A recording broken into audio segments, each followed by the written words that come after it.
আসসালামু আলাইকুম। আমি আশিকুর রহমান। আজকে চলে আসলাম আমার হোম এক্সারসাইজের ৬ নাম্বার দিনের গল্প শোনানোর জন্য।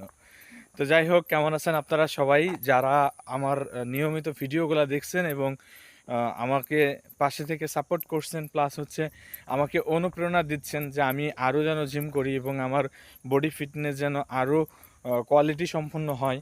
তো এখন বিষয়টা হচ্ছে যে এত সহজেই তো আর সব কিছু সম্ভব না ২-১ দিনের। এইটা কন্টিনিউ মাসের উপরে মাস করতে হবে। দেন আমি বুঝতে পারবো যে আমার কতটুকু কাজ হচ্ছে। তো যাই হোক, আমি পরাপর আজকে দিয়ে ৬ দিন আমার চলে এক্সারসাইজের, হোম এক্সারসাইজের। তো আলহামদুলিল্লাহ আমি খুব ভালো ফিডব্যাক পাচ্ছি আমার শরীর থেকে। কারণ হচ্ছে যে আমার এই ৪-৫ দিন আমার পেট ব্যথা ছিল, বডি ব্যথা ছিল। আজকে আলহামদুলিল্লাহ ওইটা নাই। নাই বলতে 100% না, 80% এর ব্যথাটা নাই। তো এখন আ অনেকেই আমাকে প্রশ্ন করতেছেন যে আপনি এক্সারসাইজের সময় কী খাচ্ছেন? এবং কী খাবার অ্যাভয়েড করতেছেন? তো বিষয়টা হচ্ছে যে যারা মোটা মানুষ তারা এমনিতে একটু খাদক টাইপের হয়, কারণ হচ্ছে তারা খায় একটু বেশি। যেমন আমিও একটু বেশিই খাই। তো বিষয়টা হচ্ছে যে খাবার অ্যাভয়েড করাটা আমাদের জন্য খুব কষ্টের।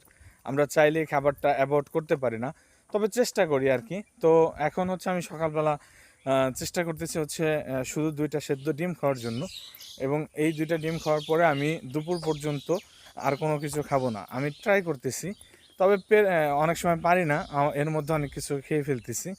তবে ইনশাল্লাহ ২-১ দিন ট্রাই করলে হয়তোবা এটা সম্ভব হয়ে যাবে। এবং দুপুরে হচ্ছে আমি যে পরিমাণ খাবার শুরুর দিন থেকে খাচ্ছি, সেটা হচ্ছে যে একটা পরিমাণের উপরেই বিশেষ করে আমি ওইটাই খাচ্ছি। এবং যেমন আছে না, অনেক সময় আমাদের মুখে স্বাদ লাগলে খাবারটা বেশি পরিমাণে খাই, মুখে স্বাদ না লাগলে খাবারটা কম পরিমাণে খাই। তো আমি হচ্ছে একটা কাপ রেডি করেছি। আমি ওই কাপের আকারে হচ্ছে একেবারে সমপরিমাণ প্রথম দিন থেকে আজ পর্যন্ত সমপরিমাণ দুপুরের খাবারটা খাচ্ছি, এবং রাতের খাবারের বেলা তাই করছি।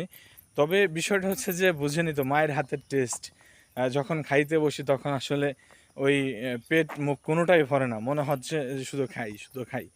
তবে ইনশাল্লাহ আস্তে আস্তে এই খাবার অভ্যাসটাকে পরিণত করে একটা ভালো জায়গায় নিয়ে আসব, এবং খাবার, এক্সারসাইজ সব কিছু মিলিয়েই হচ্ছে একটা বডি ফিটনেসের কাজে আসবে। তো ধন্যবাদ সবাইকে যারা রেগুলার আমার পাশে আছেন এবং নিয়মিত কোনো না কোনোভাবে আমাকে সাজেশন করে যাচ্ছেন, আমার থেকে কিছু জানতে চাচ্ছেন। তাদের প্রতি আমার এক বুক ভালোবাসা ও শ্রদ্ধা। ইনশাল্লাহ আমিও চেষ্টা করব আপনাদেরকে ভালো কিছু জানানোর জন্য, এবং আপনারা দেখে বুঝতেই পারছেন যে আমি কি পরিমাণ আমার ওজন। এই ওজনটাকে কন্ট্রোল করার জন্য আমাকে অনেক পরিশ্রম করতে হবে। ইনশাল্লাহ সেটা করে যাব। ধন্যবাদ সবাইকে, ভালো থাকবেন। আসসালামু আলাইকুম।